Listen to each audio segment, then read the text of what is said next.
Neat.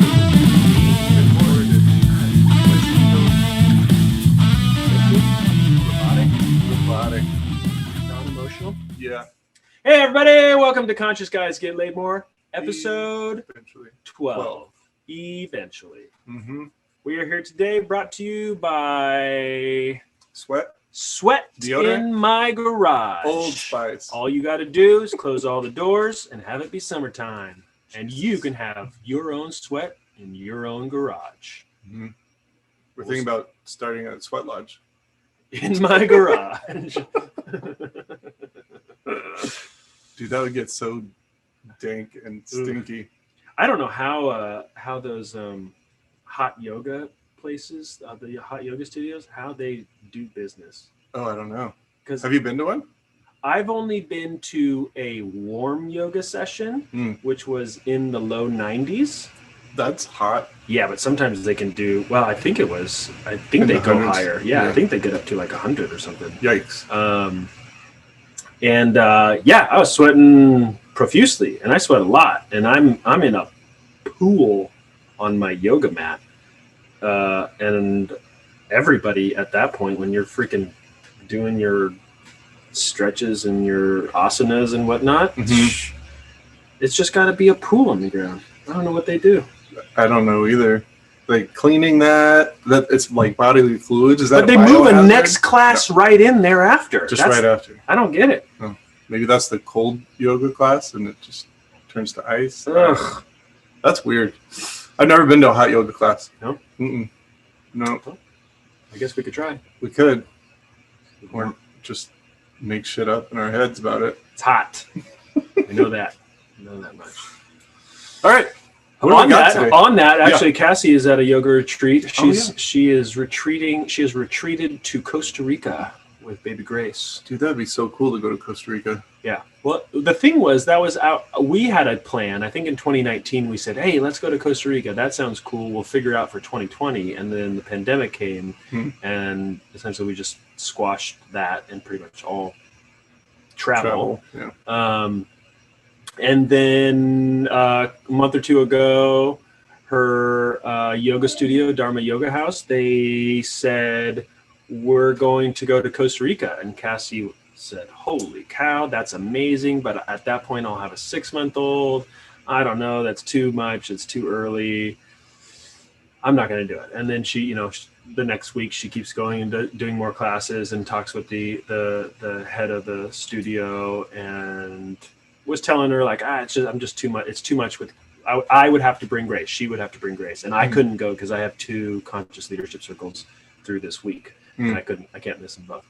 And so she kept talking to Laura, the owner, the leader. And she said, yeah, well, we're not going to come back in next year. I think this may be the only time that we go there, or we just don't know when we come back. And Cassie said, oh man, that's so bad. That's such a bummer. But tell me more about this place. Yeah. And Laura said that the place they are going to is called the Bodhi Tree Hotel. Well, fuck, she has to go now. I mean, you have to. And for those that don't know, my wife and I have 2 kids. One is Earthside, that is Grace. She is 6 months old. And the other is not Earthside.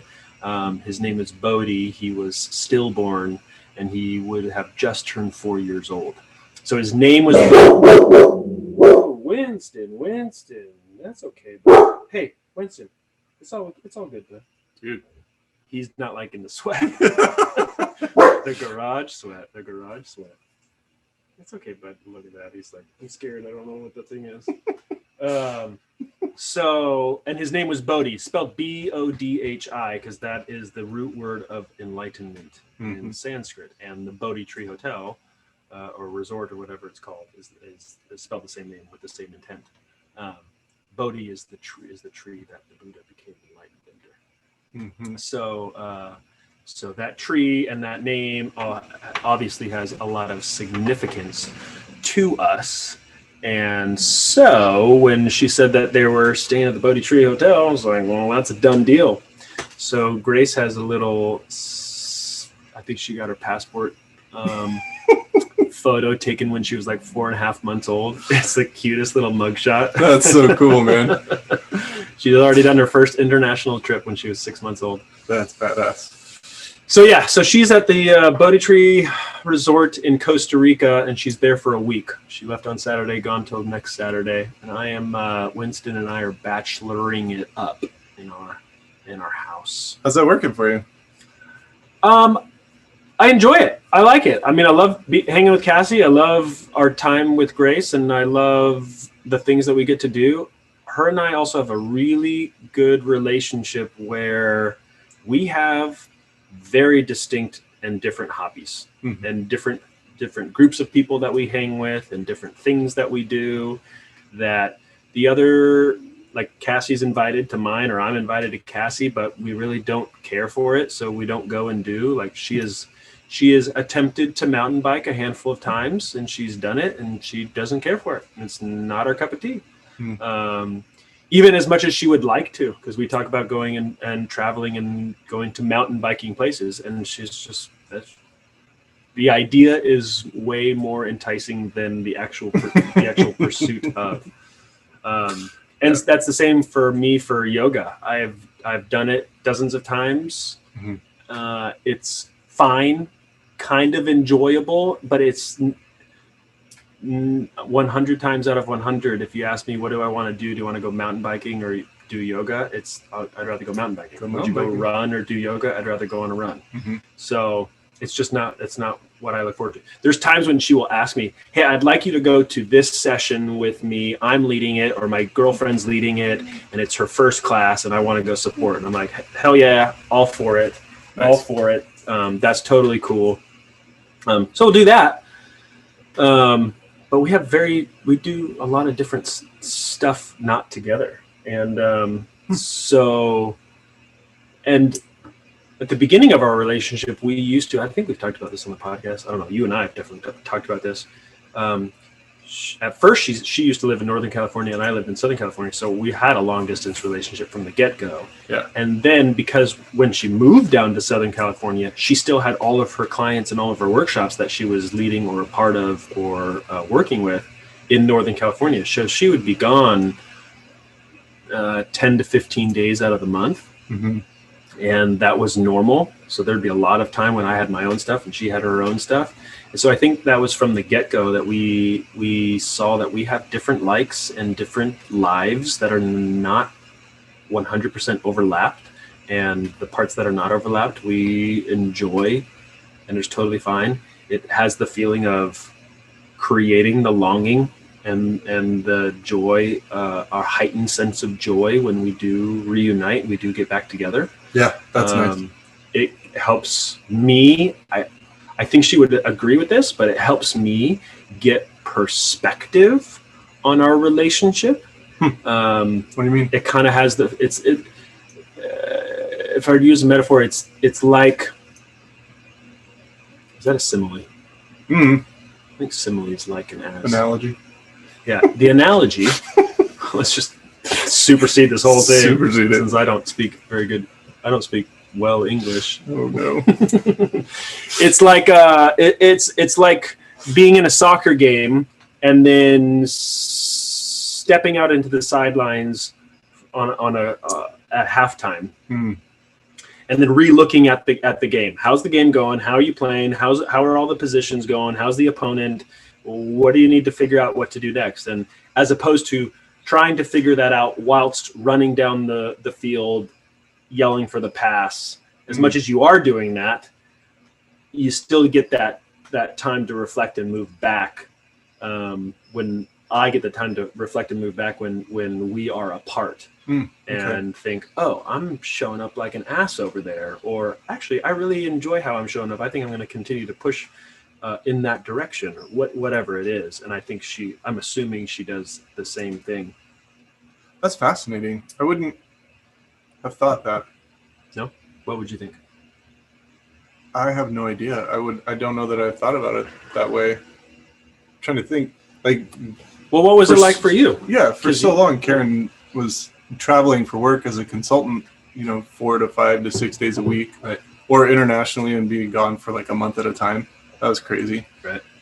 There's definitely times that I took to reflect on the relationship, but I don't know that I did it like on purpose or used like, oh, now's the time that I get to sit and analyze the game and my performance in it. It was more like, this, I feel it did give me perspective. I enjoyed the time alone to kind of do my own thing and see who I was and how I was without Karen there. And then like she's gone for these 2 weeks, this week and next week, because her mom's having surgery. And so we haven't been apart for almost a year, like all day, every day. She's been working at the house and so have I. And so that's been a change.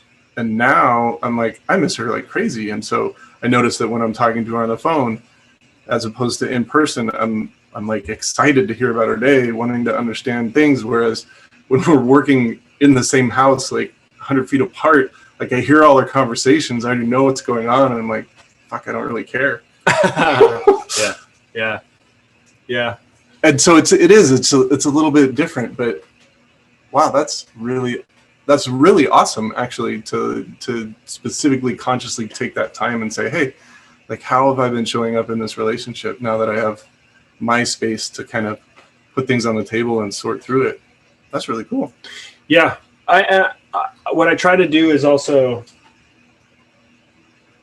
what's my dog doing? Hey, Winston, come here.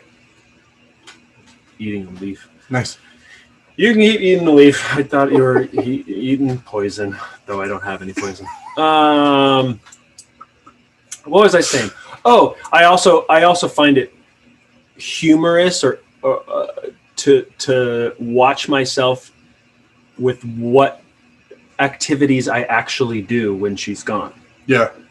It like shows me what am I more interested in. For example, every morning since she's been gone, I've gone on a run or a bike ride. Wow. When she's here, I've not. Yeah. Why is that? What is that? Like, is it even, what I was thinking about today on my run was, is it even a valuable question to answer of to why I don't do it versus why I do, as opposed to where the real value is, where the like 90+% of the value is just to realize, oh, look at that. You enjoy working out every day. Mm-hmm. Just, that's it. You don't need to figure out why you don't do it or like, just take that into consideration now from here going forward. How are you going to create your day? Mm-hmm. Go create your day how you want to. Yeah. I had a similar experience, but mine's a little bit different. I was thinking about it this morning. Like I woke up, I typically I would wake up and there would be dishes to do in the kitchen. Oh, you guys do. And you do your dinner dishes the next morning? It's worse than that. It's just you do your last 5 days of dishes the next day. quite likely, yes. Oh, wow. And so what do you think about my house then? I love coming to your house. Like your house is so comfortable and nice. And I do dishes while our guests are still there because I can't stand dishes being done. I'm like, if we're all gonna hang out in the kitchen while I do the dishes, because otherwise I'm gonna be alone doing them.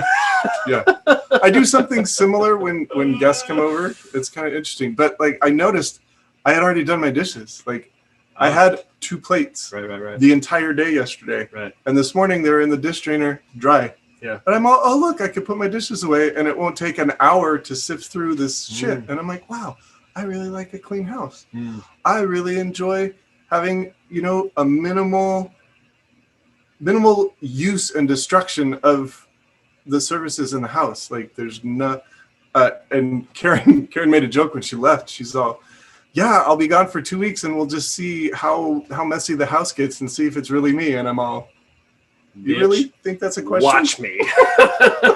You really think that's up for debate? Like you should freaking put on a tuxedo with tails and just when she opens the door, have like the draped, the white cloth draped over your arm. Yeah. Hello, my dear. Yeah. Enter. Squeaky clean. So funny. Squeaky clean. Smells like Clorox through the house, which is like this horrible but wonderful smell because you know that it's clean. Yeah. Like what's funny on that is Cassie and I have all of this eco-friendly, biodegradable cleansers and sponges and all of our cleaning products, right? Yeah. Not all of them, the majority of them, and we're always aiming for that in our shampoos and conditioners and soaps and cleaning products.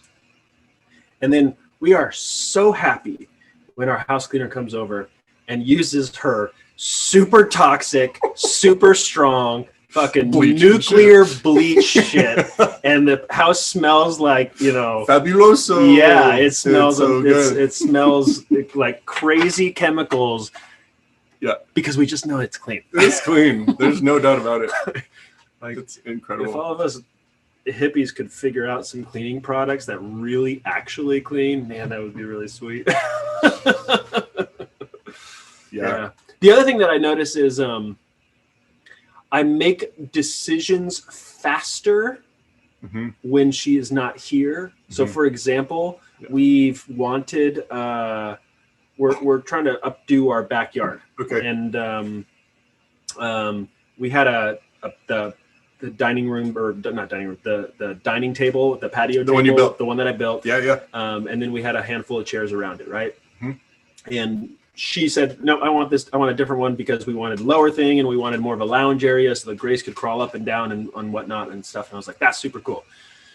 And it took probably, 2 weeks to like eventually post the table onto Facebook Marketplace. Then it freaking went in a day.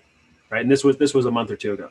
And then from there, we've not had a patio table at all. We have chairs. So the chairs are sitting there around nothing. So you really don't go in the backyard unless it's just Cassie and I. There's nowhere to sit or eat or do anything. And then we've been talking about what we want. What do we want? What do we want? What do we want? What do we want? And we're looking on Facebook, and we're looking at Costco, and we're looking online at different stuff. And then she was gone. It was that day. She left Saturday morning. And that afternoon, I had purchased on Facebook Marketplace. Boom! Delivered, installed, all that. And I had delivery people. I figured out where they were. They went down to Oceanside. They picked it up. They dropped it off here. Bing, bang, bong. And I took pictures of it and I sent it down to her. And she's like, I typed it to her. I said, the color you probably can't stand, but it's totally functional, and we could get blankets or whatever to cover it and throw pillows to do different accents and whatever. And she typed back, this is awesome. You're totally right. The color sucks, but way to go. And it's like, wow, how freaking fast all that was. But for some reason in my mind, and then the other thing was, outside of our new bathroom window, we see our neighbors. And so it's just super awkward. So I'm going to build this little fence thing, and it's going to create a blind, right, for it outside and whatever, right? And I've been thinking about it. On that Saturday that she left, I freaking went and bought the covers that I wanted, and I figured out the how I wanted to build it. I haven't built it yet because I actually got it shipped in. That's what you saw in the side yard, I think. Oh, okay. Yeah. But it was amazing how I just decided, it's time to do it. And what I was thinking about, again, on my run this morning, I get so much clarity on my runs.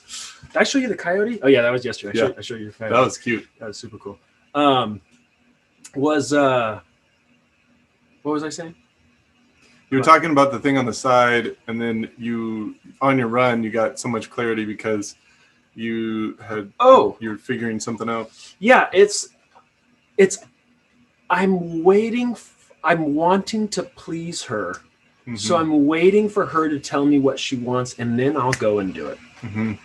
And that happens around the house all the time. Like even a squeaky doorknob or something, or a hinge. To go into the garage, grab the WD-40, and go back to the door would take all of 25 seconds, like down the hall, around the corner, into the garage and back. 25 seconds, squirt, get a paper towel, clean up the residue, and then be done. And for some reason, I'm waiting for her to tell me. So then you can do it. So then I can do it, and so I can be a good boy and get all these accolades. And then she leaves, and I fucking walk into the garage. I go get it, and I'm walking around to all the hinges, and I'm squirting them, and I'm cleaning them. I'm like, wow, look at how I'm just waiting for the outside world to dictate what I already want to do, and I'm not just going and doing it for myself. That I'm not okay with. I don't like it. I don't like that feeling of not being in control or letting my life be run by outside forces without my assertion and will in it. I like the feeling of asserting my will and asserting my desire and pushing my goals and agenda. And I don't mean that in a way of like, and fuck them all and burn everybody and I'm just going to push my will. But with the taking the full back seat of I'm out of it, that to me feels like a life not lived. I can totally relate. And I came to this realization in a conversation with my coach the other day. I was actually from a conversation me and Betty Jo had, and then I had a trainer conversation with Betty Jo afterwards, and realized that I had this thinking that either I could be competent. Is that what it is? No. Either I could take things on and take responsibility for things and do things and just learn as much as I can and figure everything out and just do it all, or I could be incompetent. Oh, that's a big contrast. It's a big contrast, right? Yeah. And it's a huge either or, and being incompetent is completely not okay in my unconscious world. And then I took that conversation a little bit deeper and found that there's a validation, similar to what you're saying, like how you're relating to Cassie, right? Like you're waiting for her to tell you so that you could do it and please her, right? Mm-hmm. You're relating to it that way. And the way I'm relating to it is that I need the outside world to validate what I'm doing, like whether it's good or not. And so waiting for somebody to tell me what to do, then I know that it's something that needs to be done and I can go do it and then have that validation. And then there's it kind of expands from there, right? There needs to be a good, valid reason for why or why not something is taking place or not taking place. And then it shifts quickly into that either or, black or white, right or wrong mode in my head. And the alternative that I'm working to develop is what did we call it? This discernment, this internal discernment rather than an external validation, right? Mm-hmm. And it's fucking mind-blowing. How? What? Because it's not like this is new to me. It's not like this is the first time this conversation has taken place, but it is the first time that I've internally experienced the ability to shift. Oh, that's fantastic. Right? It's pretty awesome. Yeah.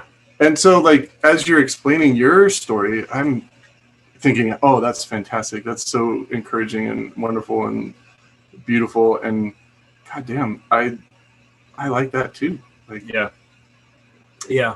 One thing when you were talking, I was reflecting on what I said. I think there's a difference. Yeah. I'm not looking for Cassie to give me the acknowledgement, mm-hmm. because I realized when you were talking, so this is going to contradict a little bit of what I said earlier.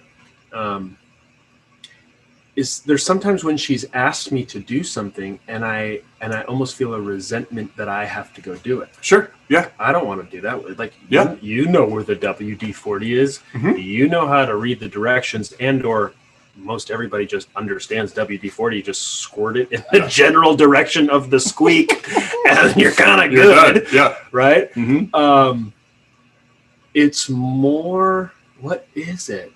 I had it and it's evading me. It's running away out of my mind. I'm going to snatch it back. Do you want me to be quiet, or can I talk while you're doing it? Oh, you could talk.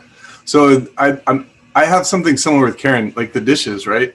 Like I realized how resentful I was about her mess, her dishes. Like I have to clean up after her, and so I just don't. Like I want a clean house. I want this. Like And I'm kind of waiting sometimes for her to say, hey, can you do the dishes? Yeah. And then I'll be like, yeah, I can, and I will, and I'll be a little bitch about it. And I'm realizing, like, that's not how I want to show up. Right. Like, there's so much more to our relationship than that. Right, and right. it's, so I get the idea, like, part of it, it's not really looking for, it doesn't always happen the exact way that you're explaining. Yeah. It's kind of funny. Yeah. So I think I remember what it was. Okay. It's that I'm not looking for the acknowledgement. I'm wanting to make sure that she's happy. And my gut reaction is, if she chooses, then that's what's going to make her happy. Right. It's not that I would choose something wrong and then she'd be upset with, because I actually don't think she would be. And from my experience with her, she's not. She likes that I provide for or create something from nothing, and then we can always maneuver that forward. I have the thought that she's, I think it's like thinking like me, like, oh, well, I know what I want for the backyard. I'm going to go figure it out and get it. Where I'm kind of open to the idea. I didn't have a vision for what I wanted our back patio to be like. She had a vision for what she wanted. So my thought is, oh, she'll go figure it out, go buy it all, or go tell me to buy whatever it is, and then it's done. When that's sometimes not true. She wants it done as much as I want it done. And if I want it done, just like you're saying about the dishes, if I want it done, I'm going to go get it done. I'm going to take her into consideration because I like a lot of what she says. We overlap in a lot of our values. Yeah. But I'm going to go get it done. For example, it's the layout that we want, right? It's like the sofa or the back patio furniture. It's got the sofa and it's low to the ground and it's big cushions. And so it's great for a little kid and whatnot. And it's kind of loungy as opposed to just a table like we used to have. Yeah. The color, I knew from the get-go she wouldn't like. I'm like, whatever, we can deal with the color. The layout is what's important. Now I'm going to go do it. So it's like when I got what I wanted in my mind, when I figured out what I wanted in my mind, I'm just going to go do it, as opposed to I'm waiting for her to figure out what she wants so that she can go and do it. And I have to watch that one because there's so much that she enjoys creating herself, without a doubt. She's a good manifester, but she enjoys being provided for. She enjoys when I say, let's do a date night. We're going to go here. Grammy and Grampy are going to take care of Grace. This is what's happening. She's like, wow, how cool. Whereas if I were to say, hey, could you figure out a date night and I'll do it whenever you want and you just coordinate it. It's like a burden or a task for her. Yeah. So, wow. And this is, I mean, this, you could go back to, she has multiple wedding rings.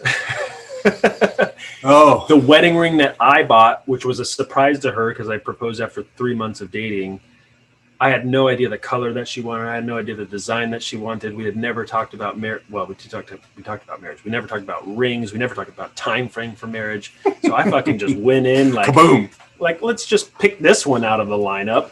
And it was after I proposed and whatnot, there was a conversation of, as much as you may like this one, this is in my mind a placeholder. Nice. Because I don't know what you want. And it was not, she's a rose gold woman and I bought her white gold, right? And so it was totally off, right? But, and then we went and bought the set. So the solitaire diamond and the wedding band for her. Yeah. And we went and bought that together. And it was the whole time I'm like, yeah, your choice, whatever. Here's our price range, but what's your choice? Your choice. And we're walking around and she is, I don't know. Fine, let's just do that one. And she can't stand that set. Wow. But she likes mine, even though it's totally not her flavor, totally not her style, totally nothing about her. But she likes that it was my thought and love and intentionality put into it. Wow. So it's it just doesn't occur to me to go and do that. It occurs to me to go and find what they want, find what she wants, and then see if I can create and provide for that. When sometimes it's, no, I know what I want, and I know what I think that would still serve her. So create, Lyndon, move forward. So yeah, so then all of a sudden we're getting patio furniture and yada, yada, yada. Way to go, dude. Yeah. And I also like that feeling of providing for. I remember there was a conversation when I told my dad that I was going to propose to Cassie. So whatever this was, about 8-9 years ago, I talked to him.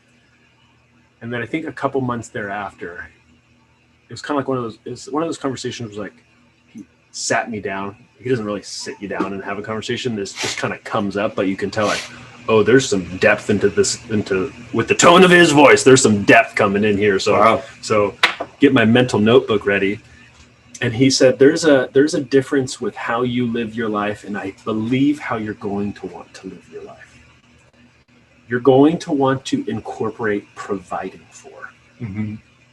Because up until then, it was, what do I want to create for me, and I want to build for the business, and I want to build for my lifestyle. And even when I was dating Cassie, it was like, and what could we do? But it wasn't like a provide for her. And and I don't think he had seen that in my life. And so he sat me down and said, I think this is something that you're going to want to think about. You'll have to figure out your own version of it, but it's not a value that you've had to exhibit. But I can tell you from my experience in relationships and what I've seen, I being my dad speaking here, is that if you have that value in your relationship, it goes a long way. And this is for both sides. This is not just the male to the female. This is for the female to the male side. The idea of providing for. And with that, and then with the last 10 years or 11 years of productive learning and doing our work, this is actually one of the things that Cassie and I are leading in the couples retreat later this year, is this idea that there are 3 entities in a relationship. There's me, there's you, and then there's the relationship. Yeah. And the idea is that we are constantly providing for the relationship. Like we're putting into the relationship. It's essentially like we have a bank account and we are both depositing into the relationship. And if you can create that scenario, the relationship then feeds the individuals. And that whole thing is called the coupledom. It's called the relationship, right? But there's 3 entities within it. Yeah. And so I've grown to realize my enjoyment for providing for. And so doing these house chores as she's been gone and just actually doing them. Like I bought it and coordinated the movers, and then when they showed up, I'm, hell yeah, freaking getting that shit done. What's the next thing? And I like that. I also think that there's got to be some natural propensity for men in providing a certain way versus women in providing in a different way. Like this is the stereotype of men being the going and hunting and doing the physical safety, and then the women are the caretakers and the emotional and tribal stability, right? There's this I think natural tendencies for males and females, but as we talked about before, we don't need to go into it in this way, but of course it's all a spectrum, and I have got both tendencies and Cassie has both tendencies. It's really figuring out what do you provide and what do they provide, and then how do you make sure to get what you need to, whether that's from them or from yourself. But I like that feeling, and I think Cassie likes that feeling of being provided for in that way. That's enjoyable. Yeah. You do a lot in your house. You're Mr. Handyman because you are Mr. Handyman. So yeah. I feel like there's a lot that you do.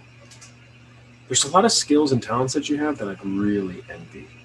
Really envy. Yeah. Like when Manuel did our gate, and he's out there, and his son, who's probably like 15, is sitting there on his cell phone, like just fucking around, and his dad is measuring and cutting and putting it all together. I'm like staring at Manuel and thinking, and actually I'm talking to his son, and saying, dude, do you know the skills your dad has? Do you know how envious I am of those skills? I don't think you get it. I feel like I'm like trying to tell the kid that your dad is a badass, but you don't realize he's a badass. Don't realize it, yeah. It can't get 1,000 followers by building somebody's gate. Maybe you can. What do you mean? I don't understand. He's on his phone, followers, social mediaing, making an assumption and a joke. I followed you. Now I follow you. Yeah, it was a leap. I don't think he was I definitely don't think he gave a shit about his dad, so he was not posting his dad stuff. He could post his dad stuff on Instagram and be like, this is how you put together a badass gate in 45 minutes. You're like, holy cow. Wow, 45 minutes. No, it wasn't 45 minutes, but it was a really short amount of time. That's cool. He freaking cemented the things into the ground, and nice. Yeah, it was legit. Yeah, it came out nice. Yeah, so there you go. Huh. Yeah, providing. I dig that. I gotta say, my mind is a little blown by some of the parallels in our conversation and our experience over the past week, and also by just this concept of providing, and then the stereotype and what we can learn from that between masculine and feminine. I have this really deep desire to like sit in a meditative state and really contemplate some of this stuff, because it kind of flies in the face of some of the ways I feel I was raised. But then I look back, and like my dad taught me all the things about building. You know, we took care of the cars. I mean, we rebuilt the carburetor on 3 different cars, swapped out an engine on my brother's car, had my engine rebuilt a transmission. Like, wow, all these things. Wow. Damn, like, dude. Me and my dad and my brother did. And my mom was like, caring for us, providing for us, helping make food. I mean, the stereotypical male and female stuff, but there's so much of a draw and talk about feminism and what it means to be a strong woman, and to not put somebody in a role or stereotype them. It's like not a good thing. But there's still I think a value to understanding what some of those roles and responsibilities have been historically, and then being able to choose whether that's part of where you are on the spectrum, and what fulfills your life and fulfills that bucket in the relationship. Yeah. Right? Yeah. Oh my gosh. Well, so what do you see that fulfills you in regards to that in the relationship? I'm looking back at my relationship with Karen, my relationship with my ex-wife, and there was so much at the beginnings of the relationship that I would just contribute and figure out, like, both of their, like, Karen's ring and my proposal to Karen was this big, huge production. You and Cassie, I got you to sing 2 songs for us. We danced in public. It was a big secret. I had her ring designed. I went about figuring out what kinds of things she likes, what she doesn't like about the rings and everything, and just made it. I made it happen. And I put so much effort and so much energy and so much consideration into it. And I fucking nailed it. It was awesome. That's super cool. I can't believe how amazing it was to dance to you and Cassie singing too. That was phenomenal. Did that get on video? I think I have some video of it. I'll try and find it and share it. I don't know if I've seen. Maybe I'll post it on Conscious Guys. It was really, really neat. I don't remember video. Mark, I think Mark. Oh yeah. Mark took some video. Yeah. That was fun. That was neat. What was it? Shut Up and Dance. Shut Up and Dance was the second one, and I don't remember what that was. oh, Karen's gonna kill me if I don't remember. I'll remember at some point. Yeah. But it was great, and And then my ex, I had her sister-in-law, go to the mall and then have them pop into the ring store and just try on stuff, like totally undercover. And then she kind of had an affinity toward a few different ones, and then I chose and just fucking nailed that too. Nice. Like when we got divorced, she's all, I'm keeping the ring, and I'm all, yeah, it's yours. I get it, no problem. I don't want that. But it's just that. So there's a contribution that I did at the beginning, and I've thought about this several times, and like how do I contribute in that way or provide after that? Like in the house doing several projects. I mean, I built the bookcase. I got the air conditioning moved into the attic, built shelving, repiped everything, repiped the entire condo. You got some crazy cat contraptions going on throughout the house. I redid the garage door opener. Redid the entire garage, didn't you? Redid the garage stuff and whatever. Yeah, you did a lot of carpentry stuff. A lot of stuff. Yeah, lots of stuff, lots of designing. And then, but I also have a similar thing. Like, well, what do you want, Karen? Like, help me design this. And she's like, not interested in that. And I didn't realize until this conversation that that's okay.